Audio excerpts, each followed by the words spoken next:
Salut à tous, petite vidéo aujourd'hui pour vous présenter GVSig et toute la suite de logiciels associés à GVSig, puisque vous allez voir que c'est un environnement intégré complet. Pour info, vous pouvez rejoindre la chaîne et bénéficier d'avantages. Il y a différents types d'abonnements. Ce sont des abonnements, ça se traduit par des abonnements mensuels, d'accord, qui vont de 1,99€ par mois à 10,99€ par mois. Et vous pouvez bénéficier d'avantages exclusifs en fonction du type d'abonnement que vous prenez. Sachant que vous pouvez donc bénéficier de cours gratuits, de tutoriels exclusifs, de cours exclusifs, etc., etc. N'hésitez pas à vous abonner et vous pouvez vous désabonner comme vous voulez si l'offre ne vous convient pas. Restez connectés car vous allez voir de nouveaux services apparaître sur la chaîne et notamment beaucoup de cours, de conseils liés à la mise en place de SIG dans votre entreprise ou collectivité. Allez, merci. Maintenant, présentation de GVSig. Alors qu'est-ce que GVSig? GVSig est un SIG open source, à l'instar de QGIS. Alors développé initialement par la communauté de Valence, d'accord, en Espagne. La communauté de Valence en Espagne. Ce projet a débuté en 2003 et continue et persiste aujourd'hui, et persiste encore aujourd'hui. Et ce projet est hébergé par l'OSGeo, à l'instar vraiment de beaucoup de projets comme PostGIS, GeoServer, etc., etc. Et permet et dispose de toutes les fonctionnalités d'un SIG classique. Donc là, on parle de GVSig qui est constitué de trois éléments. GVSig Desktop qui est vraiment l'équivalent de QGIS. GVSig Online qui est un éditeur et un générateur de cartes interactives. Et GVSig Mobile qui permet la création d'applications mobiles de collecte de données de terrain. Et enfin, il y a i3Geo qui est une application pour développer aussi des applications en ligne. Donc tous ces services sont open source et gratuits.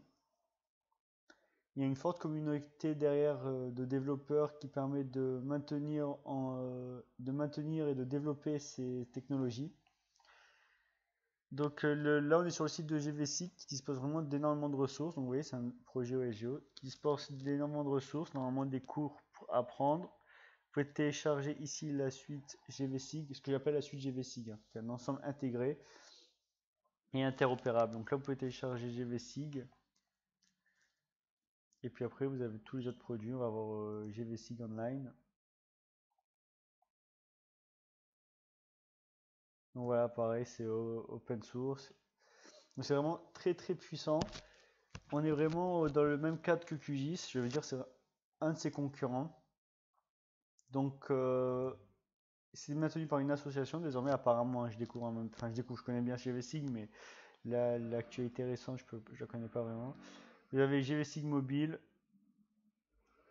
vous avez GVSig Online, GVSig Desktop, GVSig Road et GVSig Educa. Bon, voilà. Donc il va y avoir des vidéos tutoriels sur la chaîne. Suivez la chaîne pour avoir les nouvelles vidéos tutoriels. Il y en a déjà qui sont dans les cartons que je vais diffuser incessamment sous peu. Il y a beaucoup d'événements autour de cette solution. Donc vous voyez qu'aussi ils sont très présents sur les réseaux sociaux. N'hésitez pas, ils ont une chaîne YouTube qui regroupe un ensemble de vidéos tutoriels sur GVSig aussi. Donc c'est vraiment les personnes, les administrateurs, les personnes qui maintiennent GVSig qui proposent ces vidéos.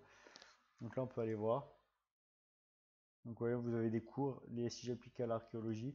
Alors la plupart des cours sont en espagnol, mais vous avez les vidéos sont en espagnol, vous avez aussi beaucoup de vidéos en français. Donc ça c'est l'avantage, vous voyez, donc là vous avez toutes les vidéos. Donc ils diffusent des vidéos assez régulièrement.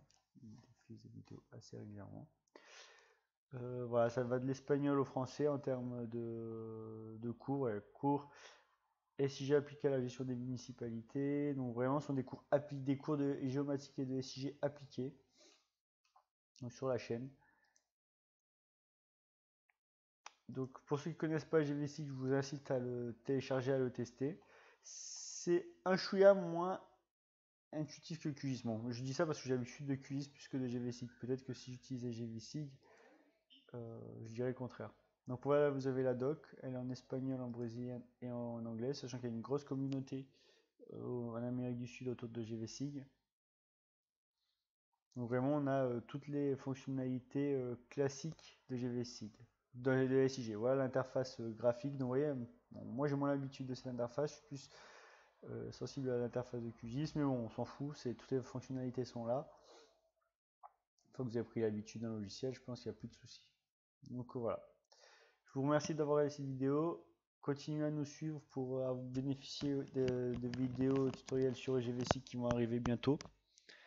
Et puis n'hésitez pas à faire des remarques, des retours si vous avez des questions ou si vous avez des besoins spécifiques. Merci et à la prochaine.